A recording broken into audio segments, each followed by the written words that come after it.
Hello friends, आपका अपना channel unique 24 class में स्वागत है। तो फ्रेंड्स, हम लोग बात कर रहे हैं एनटीपीसी का जो प्रैक्टिस है, प्रैक्टिस सीरीज, जिसका पार्ट 2 चल रहा है ये। ठीक है, प्रैक्टिस सेट 2 चल रहा है।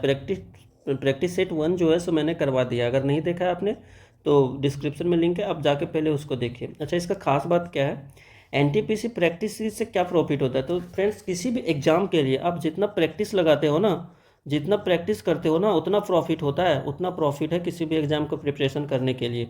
तो किसी भी एग्जाम का प्रिपरेशन करने के लिए मोस्ट इंपॉर्टेंट चीज़ क्या है? तो प्रैक्टिस सेट। और प्रैक्टिस सेट तो है, ये प्रैक्टिस सीरीज तो मैं चलवा ही रहा हूँ। पर डे 8 बजे आपका अपलोड होता है ये वीडियो। तो इसका ये खासियत ये है इसमें कि ये PYQ बेस्ड है। तो किस बेस है? तो PYQ बेस्ड है। और इस सीरीज को मैं इसलिए चला रहा हूँ क्योंकि इससे ये प्रॉफिट होता है PYQ बेस्ड। क्योंकि जो पहले जो सवाल पूछा जाता है ना, मान लीजिए कि ये आपका क्वेश्चन है, ये आपका क्वेश्चन है और इसमें 4 ऑप्शन दिया हुआ है, 4 में से कोई एक सही है। इसमें ये खासियत है कि एनटीपीसी का जो भी प्रश्न बनता है ना, इसी के घेरे में रहता है। या तो मान लीजिए कि ये क्वेश्चन है और इससे रिलेटेड और जो प्रश्न बनता है ना, वो क्वेश्चन हो सकता है कि क्या करता है कि नेक्स्ट एग्जाम में पूछ देता है, फिर उससे रिलेटेड नेक्स्ट एग्जाम में। तो इसलिए मैंने क्या किया है कि ये जो क्वेश्चन करवाया है, जो क्वेश्चन पूछा गया है एनटीपीसी में, उसको तो मैंने डिस्कशन करवाया है। साथ में इससे रिलेटेड और जितने भी प्रश्न बन सकते हैं उसको भी मैंने डिस्कशन किया है। तो ये आपको प्रॉफिट ही होने वाला है। भले ही ये 10 क्वेश्चन है, लेकिन है कितने के बराबर? तो ये 100 क्वेश्चन के बराबर है, क्योंकि मैंने सारा चीज़ को उसमें रिलेट करके उसमें सारा चीज़ को डाला है उसमें। ठीक है, तो चलिए बात करते हैं। इसलिए मैंने इसका नाम रखा है NTPC practice series PYQ based. Practice series तो है लेकिन PYQ बेस्ड है, और साथ में डिटेल डिस्कशन भी आपको मिलेगा। और ये पहला भाग नहीं है, दूसरा भाग है। पहला भाग अगर आपने नहीं देखा है तो उसमें जाके आप, डिस्क्रिप्शन में लिंक है, आप जाके देख लीजिए। उसको भी मैंने बहुत अच्छे से कवर किया है पार्ट 1 में। उसमें भी 10 प्रश्न है, और आपको विश्वास नहीं हो रहा तो आप उसमें जाके पहले देख लीजिए कि मैंने डिटेल डिस्कशन किया है या नहीं, उसके बाद आप इसमें आइएगा। तो चलिए शुरू करते हैं फ्रेंड्स। और उसमें मैंने एक क्वेश्चन दिया था आपको, पता नहीं, अब मुझे आप कमेंट देखें। आप लोग का कोई आंसर तो कमेंट नहीं किए हैं, लेकिन कमेंट किया कीजिए, अच्छा लगता है कि हाँ थोड़ा सीरियस है प्रिपरेशन में। तो उसमें ये प्रश्न दिया था, उसमें ये प्रश्न दिया गया था आपको कि ये जो प्रश्न उसमें ये था, who is called the father of taxonomy. मतलब टेक्सोनॉमी का फादर किसे कहा जाता है? ठीक है, टेक्सोनॉमी का जनक किसे कहा जाता है? तो टेक्सोनॉमी का जनक किसे कहा जाता है? तो 4 ऑप्शन है, इचलर, एंगलर, कार्ल लिनियस और बेंथम और होकर। ये थोड़ा रॉन्ग हो गया, बेंथम है। ठीक है, तो चलिए देखते हैं इसमें कौन सा करेक्ट आंसर होना चाहिए। तो करेक्ट ऑप्शन देखने के लिए हमको इसका डिटेल देखना पड़ेगा, और डिटेल देख लेते हैं पहले, उसके बाद पता चल जाएगा कि इसका करेक्ट आंसर कौन सा है। तो देखिए, इसमें लिखा हुआ कि टेक्सोनॉमी का जो जनक है वो कार्ल लिनियस है। तो टेक्सोनॉमी का जनक कौन है? तो कार्ल लिनियस है। ये हो गया आपका क्वेश्चन से रिलेटेड बात। तो कार्ल लिनियस तो हो गया आपका ऑप्शन सी, क्या हो जाएगा? करेक्ट आंसर हो जाएगा। तो ये टेक्सोनॉमी का जनक कार्ल लिनियस है। लेकिन इससे रिलेटेड और क्या सवाल बन सकता है? विज्ञान की वह शाखा जिसमें सजीवों का वर्गीकरण किया जाता है, किसका? तो सजीवों का वर्गीकरण किया जाता है, उसे क्या कहते हैं? वर्गीकी कहते हैं। और इसको इंग्लिश में क्या कहते हैं? तो टेक्सोनॉमी कहते हैं। ठीक है, तो सबसे पहला सवाल क्या बना था आपको कि टेक्सोनॉमी का जनक किसे कहा जाता है? तो कार्ल लिनियस को कहा जाता है। ये चीज़ हम लोगों ने देख लिया। सेकेंड पॉइंट और क्या बन सकता है इससे? तो कि वर्गीकी या टेक्सोनॉमी किससे कहते हैं? तो विज्ञान की वह शाखा जिसमें सजीवों का वर्गीकरण किया जाता है, किसका? तो सजीवों का वर्गीकरण किया जाता है, उसे टेक्सोनॉमी कहते हैं या वर्गीकी कहते हैं। ठीक है, कार्ल लिनियस को आधुनिक वर्गीकरण का पिता कहा जाता है। ठीक है, ये प्रश्न तो बन ही सकता है कि आधुनिक वर्गीकरण का पिता किसे कहा जाता है? तो कार्ल लिनियस को कहा जाता है। तो ये आपका क्वेश्चन नंबर 11 कंप्लीट हो गया। क्वेश्चन नंबर 12 देखते हैं। Who fought the battle of Plassey against the east India company. यानी किसने ईस्ट इंडिया कंपनी के खिलाफ प्लासी का युद्ध लड़ा था? किसका? तो प्लासी का युद्ध लड़ा था। टीपू सुल्तान, सिराजुद्दौला, मीर जाफर, अली वर्दी खान। 4 ऑप्शन है। आप पहले अपने मन में सोचिए कि कौन सा करेक्ट आंसर होना चाहिए, उसके बाद हम लोग डिस्कशन की ओर जाते हैं, फिर देखते हैं कि कौन सा आंसर करेक्ट होगा। ठीक है, तो सबसे पहला पॉइंट है कि प्लासी का युद्ध 1757 में सिराजुद्दौला तथा ईस्ट इंडिया कंपनी, जिसमें उस टाइम कौन थे? तो लॉर्ड क्लाइव थे, उनके बीच में हुआ था। ठीक है, तो इससे एक प्रश्न एक्स्ट्रा क्या मिला कि प्लासी का युद्ध कब हुआ था? तो 1757 में ही हुआ था।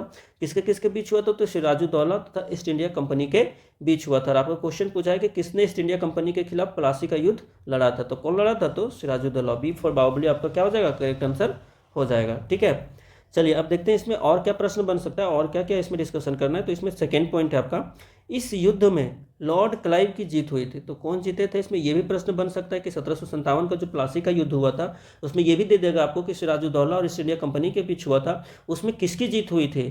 तो किसकी जीत हुई थी, तो लॉर्ड क्लाइव की जीत हुई थी। और जीत के बाद क्लाइव ने मीर जाफर को, किसको, तो मीर जाफर को बंगाल के गद्दी पर बैठाया। ये मोस्ट इंपॉर्टेंट क्वेश्चन है, इस टाइप का क्वेश्चन हर बार पूछता है, ठीक है, कि सिराजुद्दौला को हराया लॉर्ड क्लाइव, उसके बाद जो है सो गद्दी पर किसे बैठाया गया, तो किसे बैठाया गया, तो मीर जाफर को बैठाया गया, ठीक है। और ये कहाँ का है, तो बंगाल की गद्दी पर बैठाया गया था। इसके बाद क्या हुआ था कि 1764 में बक्सर का युद्ध हुआ था। 1764 में कब क्या हुआ था, तो बक्सर का युद्ध हुआ था। किसके बीच, तो ब्रिटिश सेना तथा बंगाल के नवाब मीर कासिम के नेतृत्व में हुआ था, ठीक है। ब्रिटिश सेना तथा बंगाल के नवाब मीर कासिम के नेतृत्व में अवध के नवाब सुजाउद्दौला तथा मुगल सम्राट शाह आलम द्वितीय की संयुक्त सेनाओं के बीच लड़ी गई थी, जिसमें ब्रिटिश सेना विजय हुई थी। इसमें भी कौन विजय हुआ था, तो ब्रिटिश सेना ही विजय हुई थी, ठीक है। तो ब्रिटिश सेना तथा बंगाल के नवाब मीर कासिम के नेतृत्व में अवध के नवाब सुजाउद्दौला तथा मुगल सम्राट शाह आलम द्वितीय की संयुक्त सेनाओं के बीच लड़ी गई थी, ठीक है। चलिए नेक्स्ट पॉइंट देखते हैं कि बक्सर का युद्ध में विजय के बाद, बक्सर का युद्ध जब हुआ उसमें ब्रिटिश सेना जो विजय हुआ उसके बाद भारत में वास्तविक रूप से ब्रिटिश प्रभुसत्ता स्थापित हो गई, मतलब ब्रिटेन का, किसका, तो जो ब्रिटिश है उसकी प्रभुसत्ता क्या हो गई, स्थापित हो गई। चलिए नेक्स्ट बात करते हैं क्वेश्चन नंबर 13। क्वेश्चन नंबर 13 है आपका कि द साहित्य अकादमी इज हेड क्वार्टेड एट, मतलब कि साहित्य अकादमी का जो मुख्यालय है वो कहाँ स्थित है, ठीक है। तो साहित्य अकादमी का मुख्यालय कहाँ स्थित है, ए बेंगलोर, बी न्यू दिल्ली, सी हैदराबाद या डी मुंबई। तो कहाँ कहाँ पे स्थित है, ये सबसे पहले आपको बताना है कि कहाँ पे स्थित है, ठीक है। चलिए देखते हैं कि इसका जो मुख्यालय है वो कहाँ स्थित है, तो नई दिल्ली में स्थित है। तो बी इसका क्या हो जाएगा, करेक्ट आंसर हो जाएगा, ठीक है। साहित्य अकादमी का मुख्यालय कहाँ स्थित है, तो नई दिल्ली में स्थित है। इसकी स्थापना जो है सो 1954 में की गई थी। आप खुद से एनालिसिस करके देखिए, ये प्रश्न पूछ सकता है कि नहीं पूछ सकता है कि साहित्य अकादमी की स्थापना कब की गई थी। तो साहित्य अकादमी की जो स्थापना है वो कब की गई थी, तो 1954 में की गई थी। यह पुरस्कार साहित्य के क्षेत्र में भारत के संविधान में शामिल जो 22 भाषा है, भारत के संविधान में शामिल है 22 भाषा, उसके साथ साथ 2 और भाषा अंग्रेजी और राजस्थानी में भी दिया जाता है, ठीक है। नेक्स्ट पॉइंट है आपका, हाल ही में 2014 के विजेता नंदाखरे, 2014 के जो विजेता हैं नंदाखरे, कहाँ के हैं ये, तो महाराष्ट्र के हैं। उनका उपन्यास था उद्या, उसको ये पुरस्कार देने का बात कहा गया था, लेकिन वो जो इस पुरस्कार को लेने से क्या कर दिए थे, इनकार कर दिए थे, ठीक है, इनकार कर दिए हैं, ठीक है। तो ये मोस्ट इंपॉर्टेंट बन जाता है कि कौन है जो पुरस्कार को लेने से इनकार कर दिए थे, ठीक है। तो नंदाखरे जो कहाँ के रहने वाले हैं, महाराष्ट्र के रहने वाले हैं, और उनका उपन्यास कौन था, तो उद्या उनका उपन्यास था, ठीक है। वर्ष 2020 का जो साहित्य अकादमी पुरस्कार है वो अंग्रेजी भाषा में अरुंधति सुब्रमण्यम को दिया गया है। 2020 का जो साहित्य 2020 का साहित्य अकादमी पुरस्कार जो है अंग्रेजी भाषा में अरुंधति सुब्रमण्यम को दिया गया है। आप इसका जो लेटेस्ट है वो आप करंट से अपडेट कर लीजिएगा, ठीक है। चलिए नेक्स्ट बात करते हैं क्वेश्चन नंबर 14। क्वेश्चन नंबर 14 है आपका, द फेमस गोल गुम्बद इज लोकेटेड इन, मतलब कि गोल गुम्बद कहाँ पे लोकेटेड है, तो प्रसिद्ध गोल गुम्बद कहाँ स्थित है, ये गुम्बद लिखा गया आप देख लीजिएगा। प्रसिद्ध गोल गुम्बद कहाँ पे स्थित है, पंजाब, कर्नाटक, राजस्थान या गुजरात। तो गोल गुम्बद, प्रसिद्ध जो गोल गुम्बद है वो कहाँ पे स्थित है, तो कर्नाटक में स्थित है। कहाँ पे, तो कर्नाटक में स्थित है।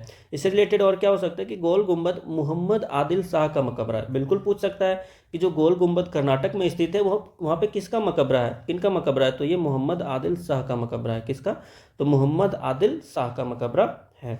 यह मकबरा जो है सो गोल गुम्बज या गोल घूमट के नाम से जाना जाता है। अब गोल घूमट, गुम्बज और गुम्बद तो याद आ जाएगा लेकिन घूमट याद नहीं रहेगा, तो ये गोल घूमट के नाम से भी जाना जाता है, ठीक है। गोल गुम्बद का जो निर्माण है वो कब किया गया था, तो 1626 से 1656 ईस्वी के मध्य में, 1626 से 1656 ईस्वी के मध्य में इसका क्या किया गया था, तो निर्माण किया गया था। गोल गुम्बद भारत का सबसे बड़ा तथा विश्व का दूसरा सबसे बड़ा गुम्बद है। चलिए एक पॉइंट और मिल गया, क्या कि भारत का सबसे बड़ा गुम्बद कौन सा है, तो गोल गुम्बद है, और विश्व का दूसरा सबसे बड़ा गुम्बद कौन सा है, तो गोल गुम्बद है, ठीक है, जो कि कहाँ पे स्थित है, तो कर्नाटक में स्थित है। इसको गोल गुम्बद या गोल घुमट के नाम से जाना जाता है। इसका निर्माण कब से कब किया गया था, तो 1926 से 1956 ईस्वी के मध्य में हुआ था। चलिए ये क्वेश्चन क्लियर हो गया। अब क्वेश्चन देखते हैं next, question number 15। On which data did Jallianwala Bagh massacre take place, ठीक है, यानी कि कहने का मतलब है कि जालियांवाला बाग का जो नरसंहार हुआ था वो किस तिथि को हुआ था। मोस्ट इंपॉर्टेंट क्वेश्चन है। चलिए देखते हैं, जालियांवाला बाग जो हत्याकांड है वो 13 अप्रैल 1919 को हुआ था। कब? तो 13 अप्रैल 1919 को। Option number B correct answer हो जाएगा। तो ये याद रखना, ठीक है, डेट ईयर सब चीज़ याद रखना। कब हुआ था? तो 13 अप्रैल 1919 को हुआ था। 13 अप्रैल 1919 को क्या हुआ था, क्या हो रहा था जो ये नरसंहार हुआ इतना खतरनाक? तो क्या हुआ था कि 13 अप्रैल 1919 को इसके पीछे रिलेटेड ये हिस्ट्री कि डॉक्टर सैफुद्दीन किचलू तथा डॉक्टर सत्यपाल को जो ब्रिटिश सेना है उसको गिरफ्तार कर लिया था उन्होंने। कौन? ब्रिटिश सेना ने उसको गिरफ्तार कर लिया था। तो सैफुद्दीन किचलू और डॉक्टर सत्यपाल की रिहाई का अनुरोध करने के लिए एकत्रित हुए थे, ठीक है, मतलब विचार कर रहे थे कि कैसे रिहाई करना है, ठीक है। लेकिन साथ में उसके साथ क्या हुआ कि जो जनरल डायर थे, जनरल डायर के आदेश पर भीड़ पर गोली चला दी गई। क्या कर दी गई? मतलब कि मान लीजिए कि ये फील्ड है ना, तो मतलब बीच में लोग इकट्ठा हुए थे, तो चारों ओर से पैक करके क्या कर दिए थे, गोलियों से क्या कर दिए थे, भून दिए थे। मतलब कि किनको? भारतीय लोगों को। आखिर ये इतिहास पे एक दाग लगा हुआ है ब्रिटिश सेना का। तो किनके आदेश पे? तो जनरल डायर के आदेश पे, ठीक है। इसी घटना के विरोध में रविंद्रनाथ टैगोर ने 1915 में प्राप्त नाइटहुड की उपाधि को क्या कर दिया था? त्याग दिया था, ठीक है। इस घटना के विरोध में तो ये जो जालियांवाला बाग का नरसंहार हुआ था, ब्रिटिश सेना ने उन्हें 1915 में नाइटहुड की उपाधि दी थी, जिसे उन्होंने क्या किया था, क्या कर दिया? तो उसको त्याग दिया, ठीक है। ये नरसंहार लॉर्ड चैम्सफोर्ड के कार्यकाल में हुआ था। उस टाइम भारत में कौन किनका शासन था? तो लॉर्ड चैम्सफोर्ड का शासन था, ठीक है। चलिए देखते हैं next question number 16। Question number 16 है, विच कलर, कौन सा कलर जो है so is associated with the revolution in fertiliser, यानी फर्टिलाइजर के रिवॉल्यूशन में कौन सा कलर को, मतलब कि कौन सा कलर का संबंध इससे है? तो उर्वरकों में क्रांति का संबंध किस रंग से है? तो उर्वरकों में क्रांति का संबंध किस रंग से है, उसके लिए देखते हैं। सबसे पहले डिस्कशन देख लेते हैं। भूरी क्रांति जो है सो किसके लिए है? तो उर्वरक उत्पादन संबंधित है। तो आपका आंसर कौन सा हो जाएगा? सी क्या हो जाएगा? भूरी क्रांति उर्वरक उत्पादन के लिए संबंधित है। और इससे रिलेटेड और भी क्या क्या हो सकते हैं? तो गुलाबी क्रांति किससे रिलेटेड? तो झींगा मछली उत्पादन से संबंधित है। किससे संबंधित है? तो झींगा मछली उत्पादन से संबंधित है। सुनहरी क्रांति किससे संबंधित है? तो सुनहरी क्रांति फल उत्पादन से संबंधित है। लाल क्रांति किससे संबंधित है? तो टमाटर या मांस उत्पादन से संबंधित है। और काली क्रांति किससे संबंधित है? तो कच्चे तेल से संबंधित है। काली कच्चे तेल से संबंधित है, ठीक है। चलिए नेक्स्ट बात करते हैं, क्वेश्चन नंबर 17। क्वेश्चन नंबर 17 है आपका कि पृथ्वी ग्रह का वह क्षेत्र जहाँ जीवन मौजूद है उसे क्या कहते हैं? The region of planet earth where life exist is known as, उसे क्या कहा? मतलब पृथ्वी ग्रह का वह क्षेत्र जहाँ जीवन मौजूद है उसे क्या, यहाँ क्षेत्र, यहाँ जीवन, जहाँ जीवन मौजूद, मतलब कुछ भी हो सकता है, जीवन मौजूद है उसे क्या कहा जाता है, ठीक है। मतलब कि पृथ्वी क्षेत्र का वह क्षेत्र जहाँ पे जीवन, मतलब कि लाइफ पॉसिबल है, उसे क्या कहा जाता है, ठीक है। बायोस्फीयर जैवमंडल, एटमॉस्फेयर वायुमंडल, क्रायोस्फीयर गोलार्ध या हेमिस्फीयर हिममंडल, क्या कहा जाता है? तो पृथ्वी का वह क्षेत्र जहाँ सभी प्रकार के जीवित जीव तथा पर्यावरण है उसे क्या कहा जाता है? जैवमंडल यानी बायोस्फीयर कहा जाता है। क्या कहा जाता है? तो जैवमंडल बायोस्फीयर कहा जाता है, ठीक है। यह पृथ्वी की सतह के चारों ओर एक आवरण है। पृथ्वी के सतह के चारों ओर क्या? एक आवरण है। मतलब ये अर्थ है तो इसका चारों ओर का जो आवरण है कि नहीं, इसी को हम लोग क्या कहते हैं? बायोस्फीयर जैवमंडल कहते हैं। इसके अंतर्गत स्थलमंडल यानी लिथोस्फीयर, जलमंडल यानी हाइड्रोस्फीयर और वायुमंडल यानी एटमॉस्फेयर आते हैं। जैसे कि मान लीजिए कि ये आपका अर्थ है तो यहाँ पे जल भी है और स्थल भी है, ठीक है, और साथ में एयर भी है। तो ये तीनों चीज़ों को मिला के क्या कहा जाता है? तो बायोस्फीयर कहा जाता है, ठीक है। तो यहाँ पे लाइफ पॉसिबल है, ठीक है। एटमॉस्फेयर तो आप जानते हैं जो एयर है। और क्रायोस्फीयर क्या होता है? जैसे ये गोलार्ध हो गया, नॉर्थ स्फीयर, साउथ, जैसे ये अर्थ है तो ये गोलार्ध हो गया, उत्तरी गोलार्ध, ये ऐसे करके ये उत्तरी गोलार्ध हो गया, और ये दक्षिणी गोलार्ध हो गया, ये एक भाग हो गया। हिममंडल क्या होता है? जहाँ पे बर्फ होता है, आइस होता है, उसे क्या बोलते हैं हम लोग? हिममंडल कहते हैं, ठीक है। तो जहाँ पे जीवन पॉसिबल है पृथ्वी के उस क्षेत्र को क्या कहते हैं हम लोग? तो बायोस्फीयर जैवमंडल कहते हैं। नेक्स्ट क्वेश्चन है आपका question number 18। Which of the following states has a legislative assembly, निम्नलिखित में से कौन से राज्य में विधान परिषद है? विधान परिषद, विधानसभा तो आप लोग जानते ही होंगे। पूरा सेंट्रल में क्या होता है आपका? सेंट्रल में आपका होता है लोकसभा और क्या होता है? राज्यसभा। ठीक उसी प्रकार से आपका स्टेट में क्या होता है? स्टेट में होता है आपका विधानसभा और विधान परिषद। विधानसभा तो लगभग सभी स्टेट में है, सब स्टेट में, लेकिन विधान परिषद कुछ ही स्टेट में है, ठीक है। और इसका एक क्राइटेरिया होता है कि इस क्राइटेरिया को फॉलो करता है उसी स्टेट में सिर्फ विधान परिषद रह सकता है। आपका विधानसभा जो है सो लोकसभा के बराबर है और विधान परिषद आपका राज्यसभा के जैसा है, ठीक है। ये स्टेट का और सेंट्रल का बात कर रहे हैं, ठीक। तो चलिए देखते हैं कहाँ पे आपका क्वेश्चन पूछ रहा है निम्नलिखित में से कौन से राज्य में विधान परिषद है, मतलब 3 में विधान परिषद नहीं है, 1 में विधान परिषद है? हिमाचल प्रदेश, असम, मध्य प्रदेश या आंध्र प्रदेश, कहाँ पे है? चलिए देखते हैं। भारत के 6 राज्यों में विधान परिषद है। कितने राज्यों में? तो 6 राज्यों में विधान परिषद है। ये नंबर भी याद रखना है, ठीक है। कौन कौन सा राज्य है? तो आंध्र प्रदेश, तेलंगाना, उत्तर प्रदेश, बिहार, महाराष्ट्र और कर्नाटक। ये जो बड़े बड़े स्टेट हैं, आंध्र प्रदेश, तेलंगाना, उत्तर प्रदेश, बिहार, महाराष्ट्र और कर्नाटक, ये तो आसानी से याद हो जाएगा। आंध्र प्रदेश तेलंगाना दोनों एक ही साथ है, ठीक है, और ये इसी से अलग हुआ है। यूपी बिहार, यूपी और बिहार, और महाराष्ट्र और कर्नाटका, ये भी दोनों क्या है? एक साथ में है। तो महाराष्ट्र और कर्नाटक हम लोग याद कर सकते हैं इसमें। तो 6 स्टेट हो गया। देखते हैं इसमें और इससे रिलेटेड और क्या क्या है कि 2020 में आंध्र प्रदेश विधानसभा ने विधान परिषद को समाप्त करने का प्रस्ताव पारित किया है, ठीक है। कब से? तो 2020 में जो है सो आंध्र प्रदेश विधानसभा है, उन्होंने विधान परिषद को समाप्त करने का प्रस्ताव पारित किया है, परंतु संसद द्वारा मंजूरी अभी बाकी है। देख रहे हैं, है स्टेट, इसका अपना शासन है, लेकिन ये किसके अंडर में काम करता है? तो सेंट्रल के अंडर में काम करता है। ये जब पॉलिटिकल सेशन चलेगा तो हम लोग डिटेल में समझेंगे उसमें। तो संसद जब मंजूरी देगा तभी विधान परिषद बनाने के लिए भी किनका मंजूरी चाहिए? तो संसद का मंजूरी चाहिए। तो संसद मंजूरी नहीं प्रस्ताव पारित किया है, इसलिए विधानसभा मतलब विधान परिषद अभी भी आंध्र प्रदेश में कंटिन्यू है।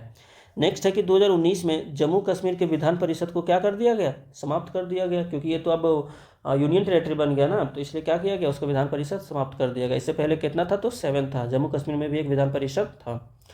अनुच्छेद 169 के तहत विधान परिषद का गठन और विघटन संसद कर सकती है, ठीक है। तो ये पॉइंट याद रखना है। कौन से आर्टिकल के तहत? तो आर्टिकल 169 के तहत विधान परिषद का गठन या विघटन, मतलब बना भी सकता है और हटा भी सकता है। कौन? तो संसद, ठीक है। चलिए नेक्स्ट क्वेश्चन बात करते हैं। Question number 19। क्वेश्चन नंबर 19 है आपका, where is the headquarters of United Nations Security Council located? Where is the headquarters of United Nation Security Council located, यानी कि संयुक्त राष्ट्र सुरक्षा परिषद का मुख्यालय कहाँ स्थित है? शिकागो, बोस्टन, न्यू जर्सी या न्यूयॉर्क? देखते हैं। संयुक्त राष्ट्र सुरक्षा परिषद का जो मुख्यालय है वो कहाँ पे स्थित है? तो न्यूयॉर्क में स्थित है। डी आपका क्या हो जाएगा? करेक्ट आंसर हो जाएगा, ठीक है। तो याद रखना है, संयुक्त राष्ट्र सुरक्षा परिषद का जो मुख्यालय है वो कहाँ स्थित है? तो न्यूयॉर्क में स्थित है। परिषद संयुक्त राष्ट्र का ही एक अंग है, मतलब संयुक्त राष्ट्र है उसी का अंग है, ठीक है। क्या चीज़? संयुक्त राष्ट्र सुरक्षा परिषद, इसका और भी अंग है। जब हम लोग कंटेंट देखेंगे इससे रिलेटेड तब बात करेंगे, ठीक है। परिषद जो है ये संयुक्त राष्ट्र सुरक्षा परिषद है, ये संयुक्त राष्ट्र का ही क्या है? एक अंग है, ठीक है। सुरक्षा परिषद में टोटल 15 सदस्य हैं। 15 सदस्य क्या मतलब? राष्ट्र जो देश है, मतलब मिल के क्या बनते हैं? सदस्य बनते हैं, ठीक है। तो सुरक्षा परिषद में 15 सदस्य या राष्ट्र होते हैं। 5 अस्थायी तथा 10 अस्थायी हैं। कितना? 5 अस्थायी तथा 10 अस्थायी। 15 तो होता है जिसमें 5 अस्थायी होता है और 10 क्या होता है? अस्थायी होता है। भारत भी जो है सो 1 जनवरी 2021 से सुरक्षा परिषद का अस्थायी सदस्य बना हुआ है, ठीक है। अस्थायी नहीं है, अस्थायी सदस्य है। कौन? तो भारत। कब से बना है? तो 1 जनवरी 2021 से बना हुआ है, ठीक है। चलिए क्वेश्चन नंबर देखते हैं। Question number 20। क्वेश्चन नंबर 20 है आपका, Bhabha atomic research centre Bagh is located in, मतलब भाभा एटॉमिक रिसर्च सेंटर है वो कहाँ पे स्थित है, ठीक है। तो भाभा परमाणु अनुसंधान केंद्र बार्क कहाँ स्थित है? हैदराबाद, मुंबई, चेन्नई या तारापुर? टी लिखा गया ना, ये आर होगा, ठीक है, तारापुर। चलिए देखते हैं इससे रिलेटेड डिस्कशन। भाभा परमाणु अनुसंधान केंद्र मुंबई में स्थित है। कहाँ पे स्थित है? तो मुंबई में स्थित है। मुंबई में स्थित है, आपका करेक्ट आंसर हो जाएगा बी। भाभा परमाणु अनुसंधान केंद्र कहाँ पे स्थित है? तो मुंबई में स्थित है। इसकी स्थापना कब की गई थी? तो इसकी स्थापना 19 दिसंबर 1945 को की गई थी, भारत की आज़ादी से पहले 19 दिसंबर 1945 को की गई थी। इसका मुख्य उद्देश्य क्या है कि जो परमाणु ऊर्जा है, परमाणु ऊर्जा जो है उसका शांतिपूर्ण उपयोग से क्या उत्पादन करना है? तो बिजली उत्पादन करना है। इसका तो अभी दुरुपयोग भी हो रहा है, लेकिन इसलिए इसका मुख्य उद्देश्य क्या रखा गया कि परमाणु ऊर्जा का शांतिपूर्ण प्रयोग से क्या करना है? बिजली उत्पादन करना है, ठीक है। चलिए, हाल ही में भारत की सबसे हल्की और सबसे सस्ती बुलेट प्रूफ जैकेट, हाल ही में भारत की जो है सबसे हल्की और सबसे सस्ती बुलेट प्रूफ जैकेट जिसे भाभा कवच नाम दिया गया। क्या नाम दिया गया? तो भाभा कवच को नई दिल्ली में आयोजित अंतर्राष्ट्रीय पुलिस प्रदर्शनी 2019 में क्या किया गया? प्रदर्शित किया गया, ठीक है।